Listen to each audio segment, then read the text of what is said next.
Science is dying, but it's not dying from ignorance. It's dying from success. We already picked the apples, hanging at eye level, and what's left is locked behind billion-dollar machines, decade-long approval cycles, and a lab access badge that costs more than a house. Today, I'm going to argue that modern science did not slow down by accident. We built a system that quietly guarantees it. Stay with me, because the ending is less tragic and more strange than you would expect.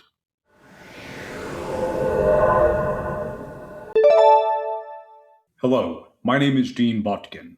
I study space and its growing importance in our daily lives, and I'm building a society for people who want to participate in the new space age. Our topic today is whether science is dead and how we may have killed it ourselves. Let's begin. For most of human history, discovery was an activity available to anyone with time, patience, and a working pair of eyes. The world was noisy with unanswered questions. You could stumble into insight by accident. You could notice something odd and follow it until it embarrassed your elders. This was not because people were smarter back then. It was because nature had not yet been picked clean at ground level. Early science thrived on proximity. Newton did not need a committee to approve gravity. Galileo did not require a billion-dollar instrument to see that the heavens behaved badly. And Faraday worked with coils and curiosity rather than institutional backing. These figures loom large because the environment allowed individuals to matter. Observation was enough, experimentation was cheap, and failure was survivable. But that phase ended quietly. It did not end in scandal or in censorship. It ended in its own success. The obvious patterns were mapped. The low-hanging fruit was gathered, cataloged, and taught to undergraduates. What remained treated into places the unaided human cannot reach. Particles smaller than intuition, timescales longer than careers, and distances that demand orbit rather than ladders. Modern discovery now begins where intuition fails. It requires machines that extend the senses far beyond human scale. These machines are delicate, rare, and staggeringly expensive. Science stopped being something one person could do and became something that only systems could afford. The shift felt natural. It was also decisive. Once discovery depends on technological infrastructure rather than insight, access replaces curiosity as the primary constraint. The question is no longer who has the best idea. It is now who can approach the best equipment. Once access becomes the gate, science changes its character. Discovery stops being limited by imagination and starts being limited by permission. When an experiment costs millions, failure is no longer a learning experience. It is a career-defining disaster. And that single fact reshapes everything downstream. Expensive science demands predictability. Funding bodies want reassurance that results will appear on schedule and resemble what the theory already suggests. Review panels reward proposals that sound safe, sensible, and boring. Researchers adapt quickly. They learn how to frame questions so they look like small extensions of accepted models. The strange ideas stay in the drawer, and the respectable ideas get the grant. This produces a system that hums along smoothly while going nowhere in particular. Papers accumulate, measurements become more precise, known effects get decimal points added like decorative trim, and from the outside, activity looks intense. But from the inside, risk tolerance collapses. Curiosity is still present, but it is kept on a short leash. And the irony is that this behavior is rational. When tools are cheap, you can afford to be wrong. When tools are expensive, being wrong becomes irresponsible. A lab that burns money chasing dead ends does not get a second chance. So science optimizes for survival rather than surprise. Over time, this selects for a specific temperament. The successful researcher becomes cautious, strategic, and fluent in committee language. The person who wants to overturn assumptions becomes a liability. Breakthrough thinking does not disappear, but it migrates to the margins, where failure is less visible and funding is less secure. And so the systems that we have created in order to do science have not banned revolutions. Instead, they priced them out of existence. The university system sits at the center of this arrangement, although it did not design it out of malice. The universities designed science to function. Their incentives point in one direction, and they must follow them faithfully. Grants must be renewed. Departments must justify budgets. Careers must show steady output. And none of these goals pair well with intellectual upheaval.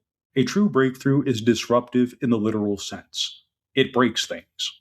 It makes senior scholars look dated. It turns entire research programs into historical footnotes. This is awkward when those scholars sit on review panels and those programs keep the lights on. So radical ideas are encouraged in theory and destroyed in practice.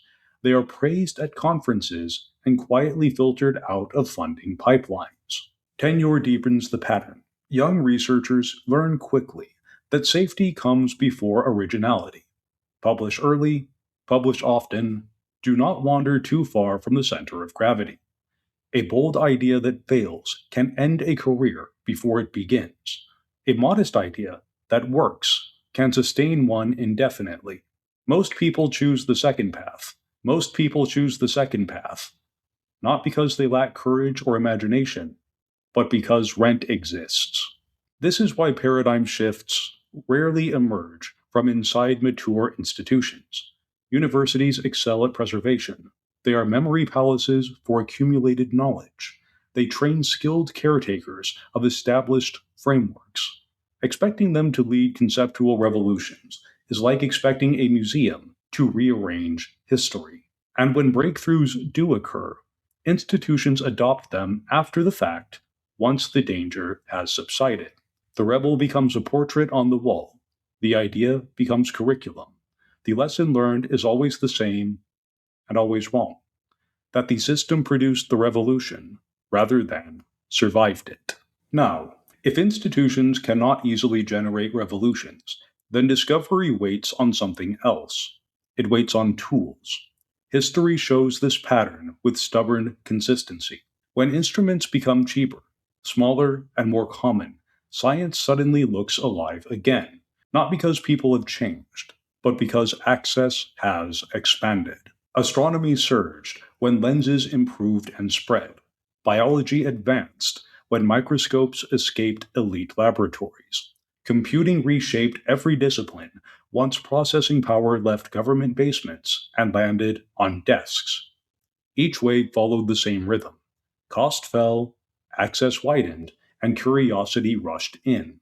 The same dynamic is unfolding again, although unevenly. Simulation now replaces many physical experiments. A laptop can model systems that once required wind tunnels or vacuum chambers. Open datasets allow independent researchers to uncover patterns without touching a lab bench, and hardware once reserved for national projects is slowly trickling into private hands. This shift is uncomfortable for established science because it breaks hierarchy. Insight can come from outside the credentialed pipeline. Ideas circulate before they are polished. Errors appear in public. And that messiness feels like decline to those accustomed to control. But it is actually the sound of exploration returning. However, none of this means that expertise stops mattering. Instead, it means that expertise loses its monopoly on experimentation. The lone researcher with an odd idea regains a foothold, not only through brilliance, but through access to tools that no longer require institutional blessings. Science becomes less tidy and more alive. Progress looks uneven. Discoveries arrive from strange directions.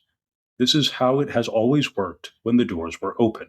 And so the question is not whether a discovery can continue. It can. The better question is, who will be allowed to do it? There is a more comforting story that people like to tell at this point. It says science needs a new philosophy, a fresh way of thinking. a grand reconceptualization that will unlock stalled fields and usher in a new age of understanding. This perspective flatters academics because it suggests that the problem is intellectual rather than structural. But the trouble is that paradigm shifts do not arrive by committee vote. They arrive by accident, obsession, stubbornness, and autism. They come from people willing to look foolish for a long time. Modern research culture is carefully designed to prevent exactly that kind of behavior. It discourages long odds and rewards respectable continuity. A new framework that threatens existing fields does not look visionary inside of the system. It looks disruptive, expensive, inappropriate, and rude. Even when someone senses that the foundations are gone, there is nowhere safe to stand while saying so. Grants are tied to prevailing models. Journals are staffed by people whose careers depend on those models remaining valid. Teaching pipelines reinforce them, and the whole structure gently but firmly nudges thought back into familiar channels. And so the much needed conceptual revolution never arrives. Instead, language gets adjusted, old ideas are relabeled, diagrams become prettier, and the underlying assumptions remain intact. So if science changes its direction, then it will not be because universities collectively decide to rethink themselves. It will be because something external makes the old structure irrelevant. Cheaper tools, new methods, independent work that succeeds without institutional permission. Revolutions are rarely adopted willingly. They are tolerated once, ignoring them becomes embarrassing. What emerges from all of this is a migration. Science is not ending, it is slipping its leash. The age where discovery required institutional shelter is giving way to one where capability matters more than affiliation. This shift will be uncomfortable. Truth will get noisier. Bad ideas will circulate freely. Charismatic nonsense will compete with careful work. The old filters will weaken before new ones form. And for people who equate order with quality, this feels like decay. But it is not decay. It is exposure. The fence around discovery was built for good reasons. Expensive tools required coordination. Coordination required rules. Over time, those rules hardened into barriers. Now the tools are changing again. Simulation, automation, and distributed research are eroding the need for centralized oversight. The fence remains, but fewer people bother to use the gate. The next major breakthroughs are unlikely to arrive with institutional fanfare. They will appear as odd results, independent replications, or tools built for unrelated purposes. Only later will universities absorb them, write histories that center themselves, and teach them as inevitable. Science did not fail because humans lost curiosity. It stalled because curiosity was forced to rent time on machinery that it could not afford. And as costs fall and access spreads, curiosity resumes its natural behavior. It wanders, it trespasses, and it finds things that nobody authorized it to find. If there is a lesson here, it is not despair. It is patience. Discovery has always followed tools, not titles. And when the tools belong to more people, the future reopens. If you found this useful, then like the video, leave a comment with your thoughts, and subscribe to the channel for more work on space, technology, and the strange futures they are dragging us toward. This has been Gene Botkin with Elenarda. End transmission.